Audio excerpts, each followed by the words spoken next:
বিসমিল্লাহির রহমানির রহিম। আসসালামু আলাইকুম প্রিয় বন্ধুরা।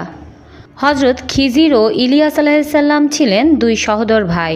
তাদের পিতা একজন বাদশাহ ছিলেন। একদিন ইলিয়াস আলাইহিসসালাম পিতাকে বললেন, আমার ভাই খিজিরের রাজত্বের প্রতি কোনো আগ্রহ নেই।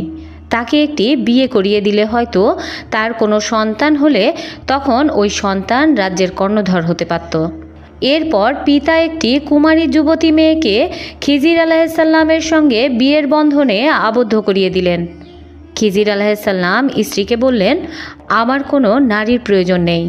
তুমি চাইলে আমি তোমাকে বন্ধনমুক্ত করে দিতে পারি, আবার তুমি চাইলে আমার সঙ্গেও থাকতে পারো। আল্লাহ তাআলার ইবাদত করবে এবং আমার রহস্যগুলো গোপন রাখবে। স্ত্রী তার সঙ্গে থেকে যেতে রাজি হলেন। এভাবেই তিনি 1 বছর থাকলেন। 1 বছর পর বাদশাহ মানে খিজির আলাইহিসসালামের পিতা ছেলের বউকে ডেকে বললেন, তুমি একটি যুবতী মেয়ে, আমার ছেলে যুবক, তোমাদের সন্তান কোথায়? ছেলের বউ বললেন, সন্তান তো আল্লাহর পক্ষ থেকে হয়ে থাকে, তিনি চাইলেই সন্তান হয়, না চাইলেই হয় না। এরপর খিজির আলাইহিসসালাম তার পিতার নির্দেশে স্ত্রীকে তালাক দিলেন। পিতা তাকে আবার একটি সন্তানবতী স্বামীহীন নারীর সঙ্গে বিয়ে করালেন। নতুন বউ বাসর ঘরে এলেন।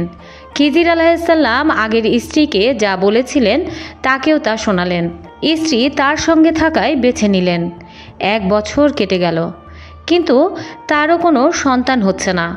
তা দেখে বাদশাহ আগের মতোই ছেলের বউকে সন্তান সম্পর্কে জিজ্ঞাসা করলেন। ছেলের বউ বললেন, আপনার ছেলে মেয়েদের কোনো প্রয়োজন বোধ মনে করেন না। পিতা তখন খিজির আলাইহিসসালামকে ডাকলেন, কিন্তু পিতার কাছে না এসে বাড়ি থেকে নিরুদ্দেশ হয়ে গেলেন। তাকে আর পাওয়া গেল না। একদা খিজির আলাইহিসসালাম বনি ইসরাইলের একটি বাজারে হাঁটছিলেন। এমন সময় একজন মুকাতাব কৃতদাস তাকে দেখে বলল, আমাকে কিছু সাদকা দিন, আল্লাহ তাআলা আপনাকে বরকত দেবেন। মুকাতাব হচ্ছেন ওই কৃতদাস যে তার মালিককে নির্দিষ্ট পরিমাণ মুক্তিপণ পরিশোধের শর্তে স্বাধীনতা লাভের প্রতিশ্রুতি পেয়েছে। খিজির আলাইহিসসালাম বললেন, আমি আল্লাহর প্রতি বিশ্বাসী একজন বান্দা, আল্লাহ তাআলা যা ইচ্ছা করেন তাই হয়ে যাক, আমার কাছে তোমাকে দেওয়ার মতো কিছুই নেই। কৃতদাস বলল, আমি আল্লাহর নামে আপনার কাছে কিছু চাইছি, আমাকে সদকা দিন। আমি আপনার চেহারায় আসমানি আলামত দেখতে পাচ্ছি, আপনার কাছে আমি বরকত কামনা করছি। খিজির আলাইহিসসালাম বললেন, আল্লাহ তাআলার শপথ করে বলছি, আমার কাছে তোমাকে দেওয়ার মতো কিছুই নেই, তবে তুমি আমাকে নিয়ে বিক্রি করে দিতে পারো, এটা ঠিক আছে তো? খিজির আলাইহিসসালাম বললেন, হ্যাঁ ঠিক আছে, আমি তোমাকে সত্যিই বলছি। তুমি আমার কাছে একটি বড় আশা করেছ, তবে আমি আমার প্রতিপালকের সন্তুষ্টির জন্য তোমাকে নিরাশ করব না, তুমি আমাকে বিক্রি করে দাও। এরপর কৃতদাসটি খিজির আলাইহিসসালামকে বাজারে তুলল এবং 400 দিরহামের বিনিময়ে বিক্রি করে দিল। তিনি ক্রেতার কাছে বেশ কিছুদিন অবস্থান করলেন, কিন্তু ক্রেতা তাকে কোনো কাজেই লাগালেন না। খিজির আলাইহিসসালাম একদিন ক্রেতাকে বললেন, আমার থেকে কিছু উপকার পাওয়ার জন্যই তো আপনি আমাকে কিনে এনেছেন, আমাকে কিছু করতে দিন। ক্রেতা বলল, আপনাকে আমি কষ্ট দেওয়া পছন্দ করি না, আপনি একজন অতি দুর্বল বৃদ্ধ লোক। খিজির আলাইহিসসালাম বললেন, আমার কোনো কষ্ট হবে না, আমাকে কাজে লাগান। ক্রেতা বললেন, তাহলে আপনি এই পাথরগুলো সরিয়ে দিন। এই কথা বলে ক্রেতা কোনো কাজে বাইরে বেরিয়ে গেলেন। ফিরে এসে দেখলেন 1 ঘন্টার মধ্যে পাথরগুলো সরানোর কাজ শেষ করে ফেলেছেন, অথচ একদিনে 6 জনেরও কম লোক এগুলো সরানোর সম্ভব ছিল না। ক্রেতা বাইরে থেকে এসে পাথরগুলো দেখে বললেন, বেশ করেছেন, চমৎকার করেছেন, আপনি যা পারবেন না বলে ধারণা করেছিলাম তাও আপনি করে ফেলেছেন। এরপর লোকটির সফরের প্রয়োজন দেখা দিল। তিনি খিজির আলাইহিসসালামকে বললেন, আমি আপনাকে আমানতদার বলে মনে করি, আপনি আমার পরিবারের দায়িত্ব ঠিকঠাক পালন করুন, আমি সফরে যাচ্ছি। তিনি বললেন, তাহলে আমাকে কি করতে হবে বলে দিন। ক্রেতা বললেন, আমি আপনাকে কষ্ট দেওয়া পছন্দ করি না।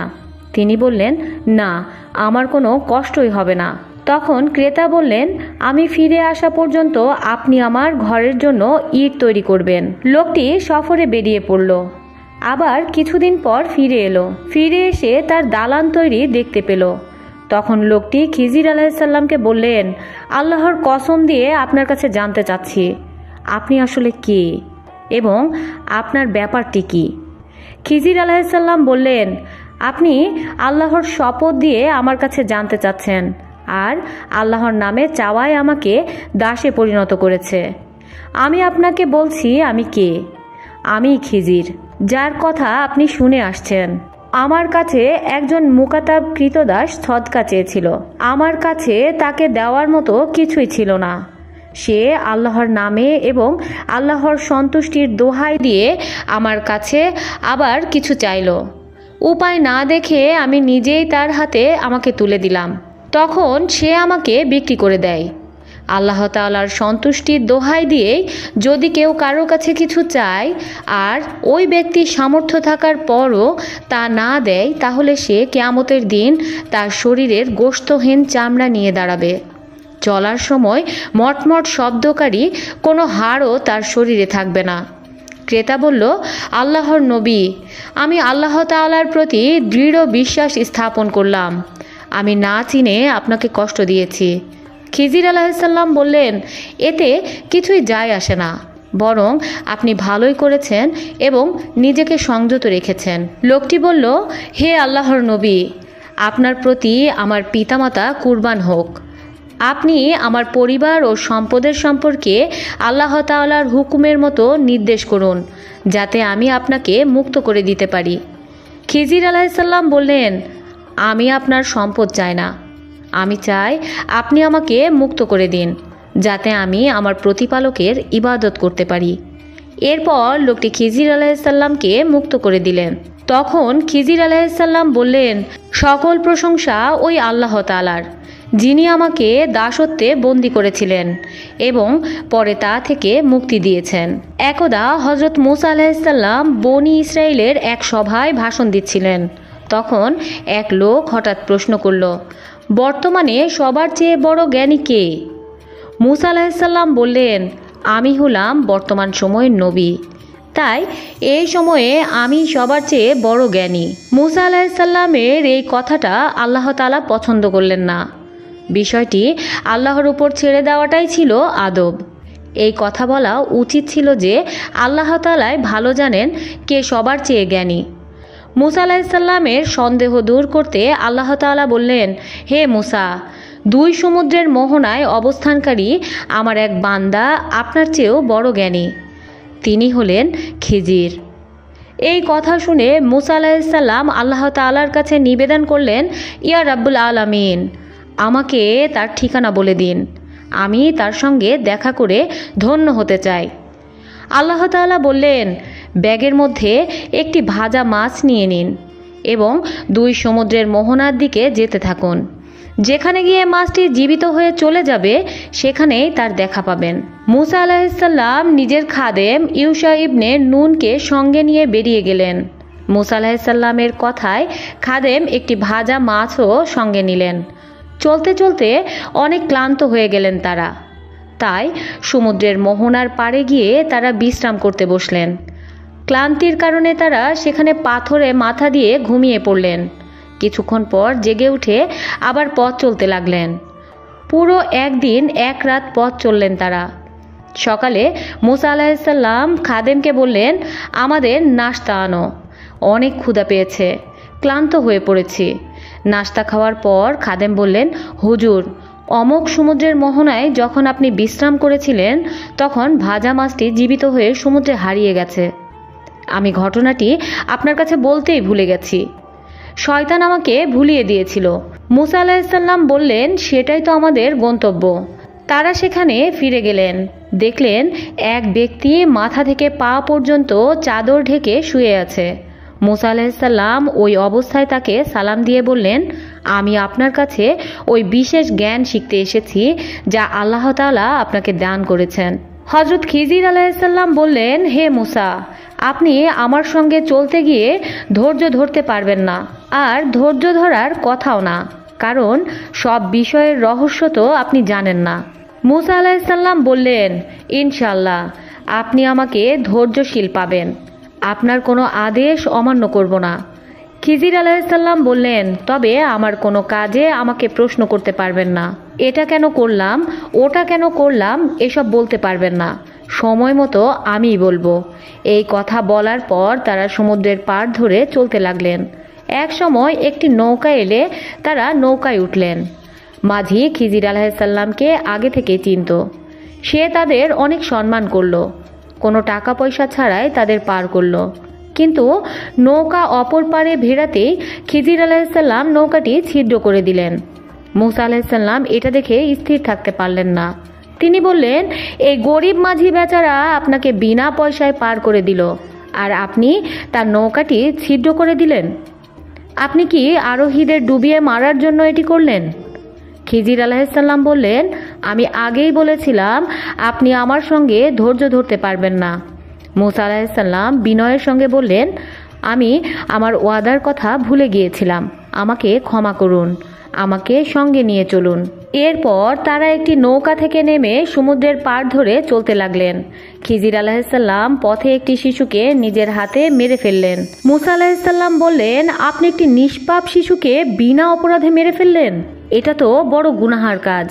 খিজির আলাইহিসসালাম বললেন, আমি তো আগেই বলেছিলাম আপনি ধৈর্য ধরতে পারবেন না। মুসা আলাইহিসসালাম বললেন, আর এমন হবে না। এরপর কোনো প্রশ্ন করলে আমাকে আপনার সঙ্গে আর রাখবেন না। এরপর তারা আবার চলতে লাগলেন। পথ চলতে চলতে একটি এলাকায় গেলেন। তারা এলাকার লোকদের কাছে খাবার চাইলেন, কিন্তু ওরা কোনো খাবার দিল না। সেখানে একটি দেয়াল কাত হয়ে পড়ে যাচ্ছিল। খিজির আলাইহিসসালামের চোখ পড়ল সেটাতে। তিনি নিজের হাতে দেয়ালটি মেরামত করে ঠিকঠাক করে দিলেন। মুসা আলাইহিসসালাম অবাক হয়ে বললেন, আপনি এটি কি করলেন? টাকা পয়সা ছাড়া ওদের দেয়াল মেরামত করে দিলেন, অথচ ওরা আপনাকে একটু খাবার দিল না। এটা তো নৌকা বা বাচ্চা মারার ঘটনার পুরো উল্টা। খিজির আলাইহিসসালাম বললেন, আপনি বারবার শর্ত ভঙ্গ করছেন, আপনার ওয়াদা খেলাপ করেছেন। আপনি আমার সঙ্গে আর থাকতে পারবেন না। আপনি আপনার পথে চলে যান। যাওয়ার আগে আপনার প্রশ্নের জবাবগুলো শুনে যান। এরপর খিজির আলাইহিসসালাম 3টি ঘটনার রহস্য বলতে লাগলেন। প্রথমত, আমি যেই নৌকাটি ভেঙে ফেলেছি এর গোপন রহস্য হলো, নৌকাটি ছিল কয়েকজন গরিব মানুষের। এই নৌকার মাধ্যমেই আল্লাহ তাদের রিজিকের ব্যবস্থা করেন। আর এই দেশের বাদশা খুব অত্যাচারী, সে ভালো নৌকা পেলেই ছিনিয়ে নেয়। ওই বাদশা নদীর ওপারে কাছাকাছি চলে এসেছে, নৌকার মালিক সেটা জানে না। আল্লাহ তাআলা বিষয়টা আমাকে জানিয়ে দিয়েছেন। এই জন্যই আমি তার নৌকাটি একটু ছিদ্র করে দেই, কারণ এই বাদশা ছিদ্র নৌকা নেয় না। ভালো থাকলে নৌকাটি নিয়ে যেত। এই ছিদ্র ঠিক করে তারা তাদের কাজ চালিয়ে যেতে পারবে। দ্বিতীয় ঘটনাটি, আমি যেই শিশুটিকে মেরে ফেলেছি এর গোপন রহস্য হলো, এই শিশুটির বাবা মা মুসলমান। আল্লাহ তাআলা আমাকে জানিয়েছেন শিশুটি বড় হয়ে কাফের হয়ে যাবে এবং তার বাবা মাকেও কাফের বানিয়ে ফেলবে।